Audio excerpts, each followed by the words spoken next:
No, I wanted to give my take on the Malik Yoba situation. Um, Really, I think it may be more so to his. Well, no, the girl came out and said something, so he tried to throw something on top of that first to deflect from. From what I understand, he paid a transgender woman, man, whatever, to have sex with him when they were underage. So I think he's deflecting that. He's come out with this shit to deflect off of that topic, or it could be the Illuminati told him, come out and say this, that you like transgender men to assassinate the black male heterosexual image that they're trying to assassinate.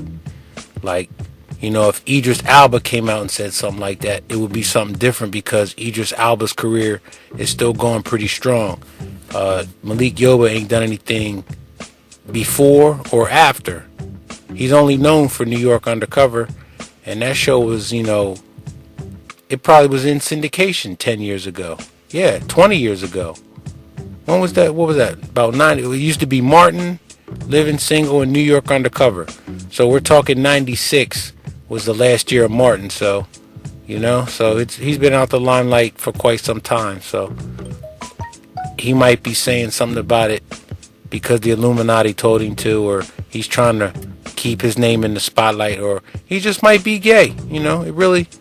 It could be that, but my whole feeling on this alphabet soup type shit, I'm from the old school, and we used to shame sissies.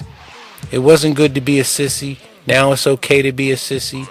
And then some people, like Malik talked about how we don't understand transgender phobia, or not transgender phobias, but the whole thing about being transgender. How about we don't want to know what it feels like? We don't want to care about. We don't want to know nothing about what transgenders go through. I ain't trying to bully them, but I ain't trying to be friends with them. I ain't trying to understand them.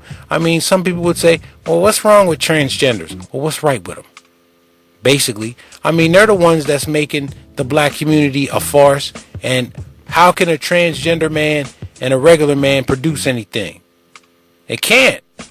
So, transgender needs to be like, that's worse than baby mamas as far as the black community goes, as far as I'm concerned. But I ain't really know. Like a transgender dude, what would I want to hang out with him for? He don't like women. He's not into sports, probably. And, I'm not really into sports as much as since I ain't bet no more. I don't really care. And I tried to watch that game last night. I fell asleep on that bitch. It was boring as hell. But yeah, I ain't really trying to know about the transgender community, go marching with the transgender community, or even communicate with the transgender community. Fuck the transgender community, straight up. Nobody got time for that shit. No, with this LGBT thing, you gonna tell me God doesn't make mistakes? You know what I'm saying? You're gonna tell me he made a mistake and assigned the wrong gender to the wrong person? No. It's straight Satan that's got you people believing that you're confused in your gender identification. I'm not falling for it, man.